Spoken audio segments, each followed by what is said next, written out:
오늘 본문의 말씀은 어떤 교훈을 우리에게 주고 계시느냐 하면 하나님을 어떻게 믿고 있는가에 대한 교훈입니다. 지금 예수님 앞에는 바리새인과 사두개인과 그리고 제자들이 있습니다. 이들은 어떤 믿음을 갖고 있는지 먼저 살펴보도록 하겠습니다. 바리새인들은 자기들은 율법과 할례를 갖고 있으므로 하나님께 선택을 받은 백성으로 하나님의 구원이 필요 없다라고 생각을 하고 메시아가 오는 날 자기들은 상을 받을 것이라 생각하고 있으며 자기들은 스스로 의로운 일을 할 수 있다라고 생각하고 있습니다. 사두개인들은 어떤 사람들이냐 하면 하나님을 믿는데 모세 오경 말씀만 믿고 영생과 부활을 믿지 않아요. 그래서 이 땅에서 출세하며 부를 누리며 적당히 타협하며 잘 먹고 잘 살다 가는 것이 하나님의 은혜라고 생각하고 있는 사람들이에요. 오늘날 교회 안에도 바리새인 같은 사람들이 있을까요? 없을까요? 있지요. 자기는 너무 착해서 천국을 갈 수밖에 없대. 자기가 봉사를 너무 많이 해서 나 같은 사람이 천국을 안 가면 안 된다는 거 아니에요. 또 바리새인 같은 사람들도 있어요. 이 땅에 사는 동안 이 땅에서 좋은 것들 다 누리며 잘 먹고 잘 살다가 가는 것이 소망인 사람들이 있어요. 자, 이 사람들은 지금 누구를 믿고 있다고요? 하나님을 믿고 있는데 이러한 사람들의 믿음으로 하나님을 알 수도 없고 하나님을 만날 수도 없어요. 예수님이 이 땅에 오신 이유와 목적이 뭐예요? 우리를 죄에서 구원하시고 하나님의 사람을 만들려고 이 땅에 오신 거 아니에요. 그러니까 그들은 하나님을 믿되 예수 그리스도가 필요 없다라는 거예요.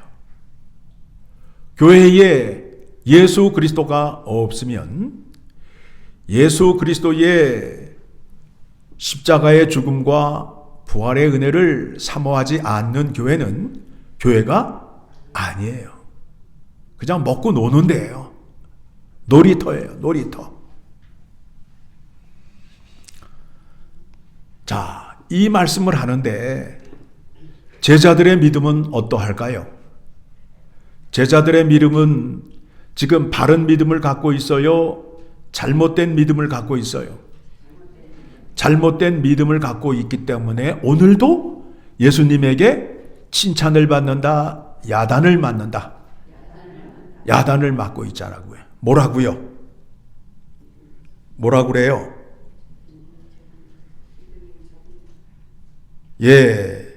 믿음이 작은 자들이라고 야단을 맞고 있잖아요. 그러면 제자들의 믿음은 어떤 상태일까요? 문제가 뭐냐 하면 예수님과 함께 가는데 떡 가져오는 일을 잊어버린 거야. 우리에게 떡이 없다 하여 걱정을 하는 거예요. 제자들의 믿음은 뭐냐 하면 예수님은 이 땅에 떡을 나눠 주러 오신 분이라고 믿고 있는 거예요. 떡을 나눠주니까 많은 사람들이 모이게 되잖아요. 예수님은 이 땅에 떡을 나눠주러 오신 분이다 라고 제자들은 믿고 있어요. 그러니까 예수님께서 하시는 말씀이 너희가 5병이어의 기적과 7병이어의 기적을 보고도 아직도 깨닫지 못하고 있느냐 하며 그들을 야단치고 있어요.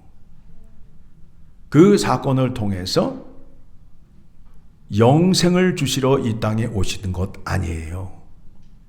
자, 그렇다면 이제 우리가 성경에서 말하는 믿음, 하나님을 어떻게 믿어야 하는지를 이제 말씀을 드리려 합니다. 하나님을 믿는데 사람의 생각, 내 생각대로 믿어야 된다, 믿지 말아야 된다. 믿지 말아야 된다가 되는 거예요. 자기의 열심으로 자기의 생각으로 하나님을 믿는 사람들이 지금 여기에 세 부류가 있잖아요. 바리새인, 사두개인, 제자들이 있잖아요. 믿음은 하나님께서 약속하시고 정하신 것을 믿는 것이 믿음이에요. 믿음으로 믿음에 이르게 하나니라는 거예요. 자, 그러면 예수 그리스도를 통하여 하나님의 구원이 우리에게 임하게 됩니다. 예수 그리스도 안에 있는 자들은 새로운 피조물이라는 거예요. 예수 그리스도의 이름으로 구원을 받은 사람은 옛사람이 아니라 새 사람이라는 거예요. 새 사람이라는 거예요. 자, 그러면 새 사람이 어떻게 되었는지를 여러분이 아셔야 내가 흔 사람인지 옛 사람인지를 알 거 아니에요. 그렇죠? 여러분, 예수 믿고 나신 이후에 얼굴이 더 이뻐지셨어요? 예, 날씬해지셨어요? 예, 외적으로 변한 것은 없어요. 없어요. 우리 마음 안에 새로운 것이 창조되었다라는 거예요. 새로운 것이 창조되었다라는 거예요. 자, 하나님께서 우주 만물을 창조하실 때에 어둠 가운데 빛이 있으라 하니까 빛이 있었지요. 말씀으로 역사하시니까 빛이 있어서 어둠과 빛이 나누어짐으로 인하여 하루가 시작이 되잖아요. 낮과 밤이 시작이 되잖아요. 말씀으로 창조하셨던 그 능력이 우리 안에 임하여서 우리가 새롭게 되었다라는 겁니다. 예수 그리스도 안으로 들어가게 되면 어떤 일이 있느냐 하면 예수 그리스도의 얼굴에는 하나님의 영광을 나타내는 빛이 있대요. 그 빛이 우리에게 임함으로 인하여 우리 마음이 새롭게 창조가 되어서 어두움이 물러가고 빛이 내 안에 들어옴으로 인하여 하나님이 내 안에 거주하게 되시는 거예요. 자, 그 말씀을 고린도 후서 4장 6절을 가게 되면 고린도 후서 4장 6절을 가게 되면 내가 예수 안에서 새로운 피조물이 되었다라는 것을 성경에서 약속하는 말씀으로 믿으시고 따르셔야 돼요. 6절 어두운 데에 빛이 빛이라 말씀하셨던 그 하나님께서 예수 그리스도의 얼굴에 있는 하나님의 영광을 아는 빛을 우리 마음에 비추셨느니라. 그래서 내 마음 안에 어둠이 가득하였는데 하나님의 영광을 아는 빛이 내 안에 들어옴으로 인하여 내 안에 밝은 빛이 창조되었다라는 거예요. 그 빛이 어떤 빛이라고요? 하나님의 영광을 아는 빛이라는 거예요.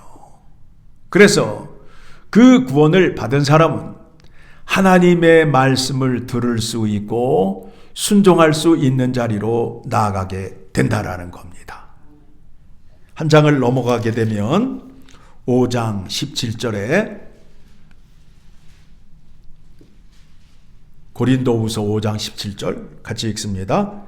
그런즉 누구든지 그리스도 안에 있으면 새로운 피조물이라 이전 것은 지나갔으니 보라 새 것이 되었도다. 우리의 옛사람은 속이 어두운 사람이에요. 그런데 예수 그리스도 안에 있는 사람은 새 사람이 되어서 그 마음이 하나님의 빛으로 가득 차 있다라는 거예요. 영광의 빛이 가득 차 있다라는 거예요.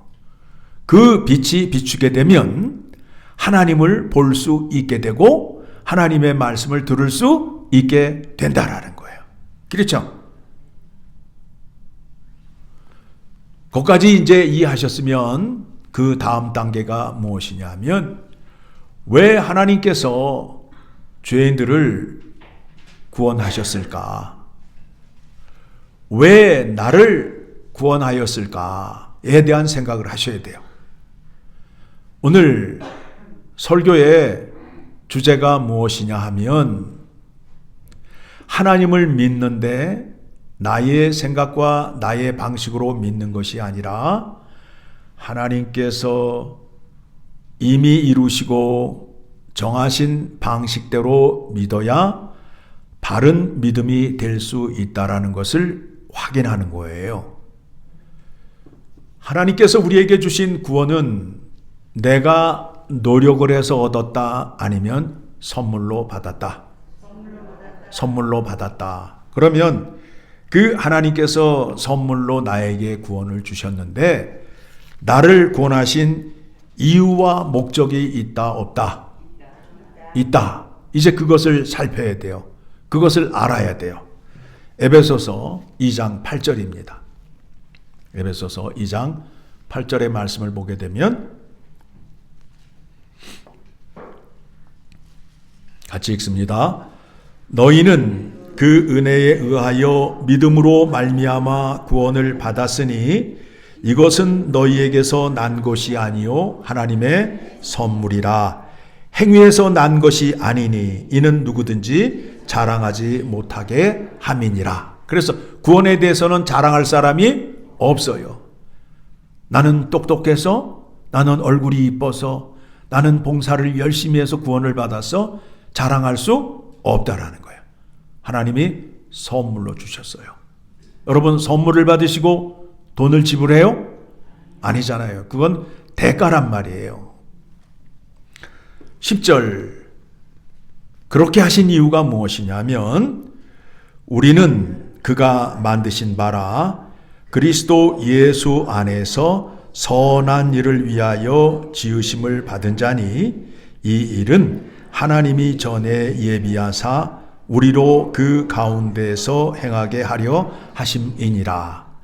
어떤 일을 하게 하기 위하여 우리를 구원하셨다고요? 선한 일을 하게끔 하기 위하여. 선한 일을 하게끔 하기 위하여. 그러면 이제 선이라는 것이 무엇인지를 이제 여러분이 생각하셔야 돼요.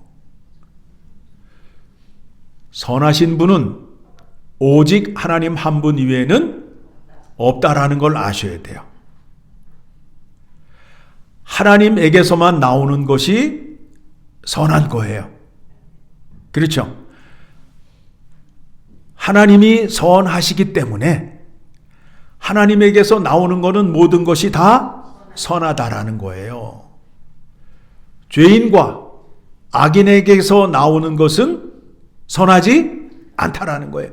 본질이 악한 것이기 때문에, 본질이 거짓이기 때문에 나오는 게 거짓과 악함밖에 나오지 않는다라는 거예요.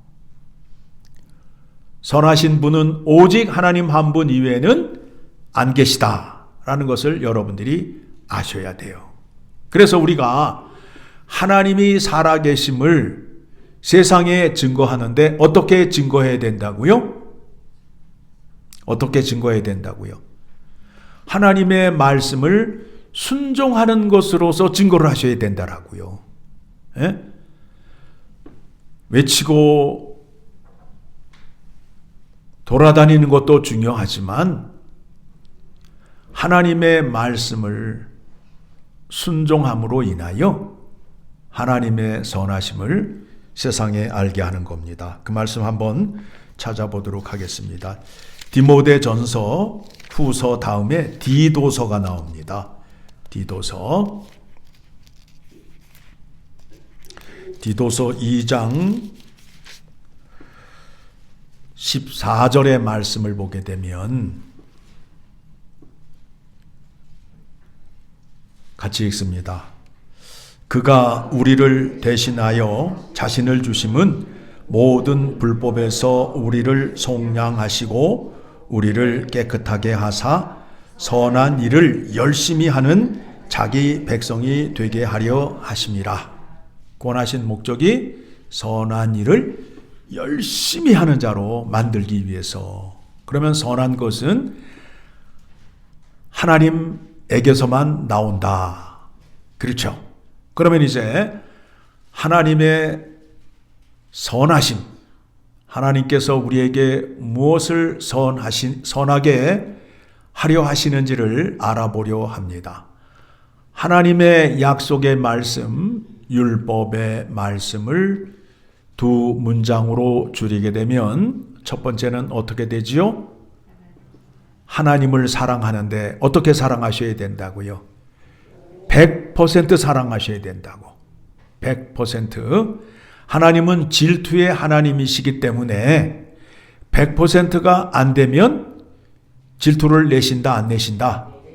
내신다라는 거예요. 그래서 하나님을 사랑하는데 온 마음과 생명과 뜻과 온 힘을 다하여 하나님을 사랑하셔야 돼요.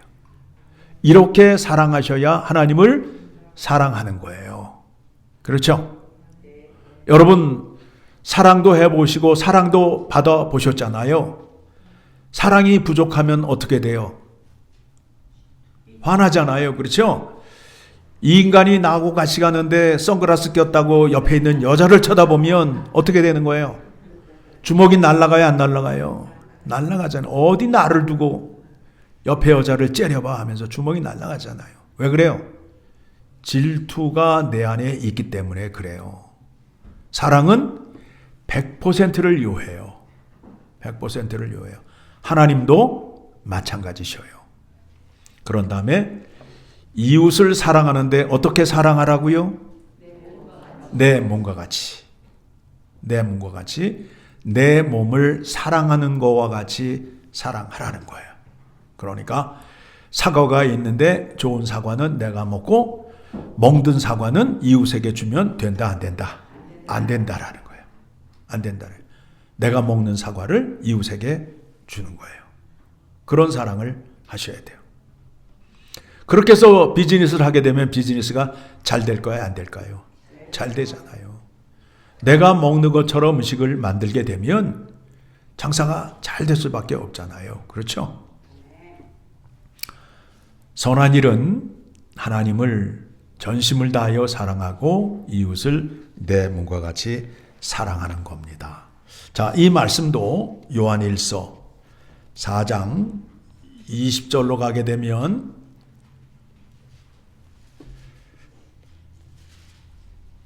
같이 읽습니다. 누구든지 하나님을 사랑하노라 하고 그 형제를 미워하면 이는 거짓말하는 자니 보는 바 그 형제를 사랑하지 아니하는 자는 보지 못하는 바 하나님을 사랑할 수 없느니라. 하나님을 사랑하는데 이웃을 미워한다. 그러면 이 사람은 하나님을 안다, 모른다? 모르는 자라는 거예요. 모르는 자라는 거예요. 자기 열심으로 하나님을 섬기는 거예요.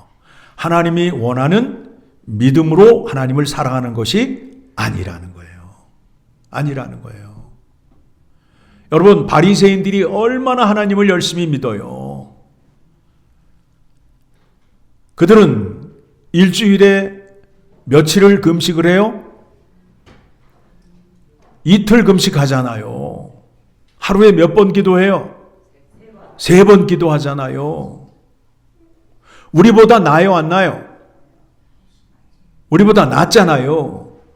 그런데 하나님을 믿는데 하나님의 믿음의 방식으로 믿어요? 자기 열심으로 믿어요? 그러니까 그거는 믿음이 아니라는 거예요.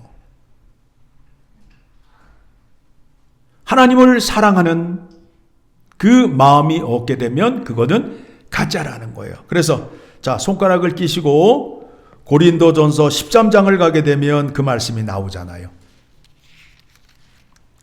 하나님을 사랑하지 아니하는 어떤 행위는 다 가짜라는 겁니다. 고린도전서 13장 1절 내가 사람의 방언과 천사의 말을 할지라도 사랑이 없으면 소리나는 구리와 울리는 꽹과리가 되고 하나님이 정하신 방법대로 하나님을 사랑하라는 거예요. 자기의 열심으로 하지 말라라는 거예요. 내가 예언하는 능력이 있어 모든 비밀과 모든 지식을 알고 또 산을 옮길 만한 모든 믿음이 있을지라도 사랑이 없으면 내가 아무것도 아니요. 내가 내게 있는 모든 것으로 구제하고 또 내 몸을 불사르게 내줄지라도 사랑이 없으면 내게 아무 유익이 없느니라. 하나님의 방법이 아닌 나의 열심으로 하는 것은 다 가짜요, 꽝이라는 거예요. 그래서 바른 믿음을 갖기 위해서는 하나님의 약속의 말씀을 바로 알아야 된다라는 겁니다. 다시 요한일서 4장 21절로 오게 되면 우리가 이 계명을 주께 받았나니 하나님을 사랑하는 자는 또한 그 형제를 사랑할지니라. 자, 우리 교회는 하나님을 사랑하는 교회입니까? 사랑하지 않는 교회입니까? 사랑하는 교회가 되면 그것을 증명하는 것이 무엇으로 나타나야 된다고요? 무엇으로 나타나야 된다고요? 오늘 말씀이 나오잖아요.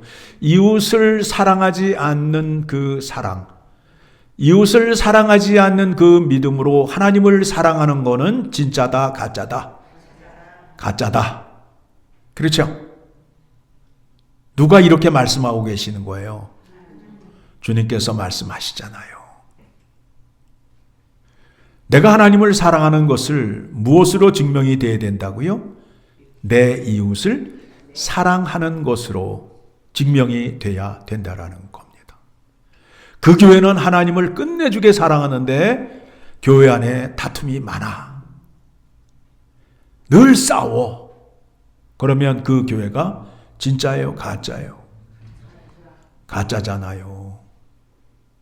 그 교회가 하나님을 진짜 사랑하는 교회라면 형제들 간에 믿는 자들 가운데 사랑이 넘침으로 인하여 하나님의 사랑을 증명하는 교회가 된다라는 겁니다.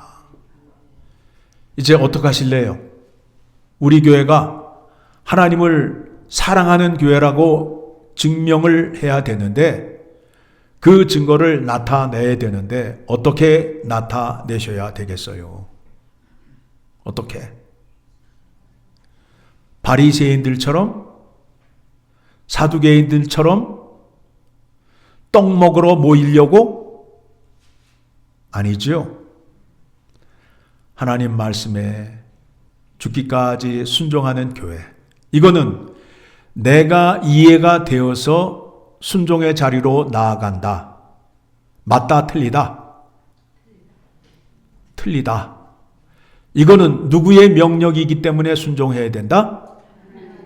하나님의 명령이기 때문에 순종을 해야 된다는 거예요. 그런데 많은 사람들이 내 마음에 안 들면 하나님 말씀도 거역을 한단 말이에요. 그거는 믿음이 아니에요.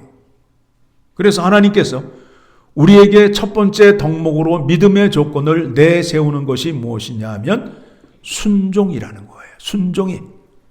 순종이 제사보다 낫다. 여러분들이 큰 재물을 가지고 와서 하나님께 드리는 것보다 하나님 말씀에 순종하는 것을 누가 더 기뻐한다? 하나님이 더 기뻐하신다. 하나님의 말씀은 뭐로 되어 있다? 명령으로 되어 있다. 그래서 하나님의 말씀을 타협하거나 토론할 수 있는 것이 아니라는 거예요. 명령을 하면 그대로 받아 순종하는 자리로 가야 된다라는 겁니다. 이와 같은 믿음을 가진 사람들이 예수님 앞에서 믿음이 작은 자라 책망을 받았습니다. 우리들의 믿음은 주님 앞에 칭찬받는 믿음이 되기를 간절히 소망합니다.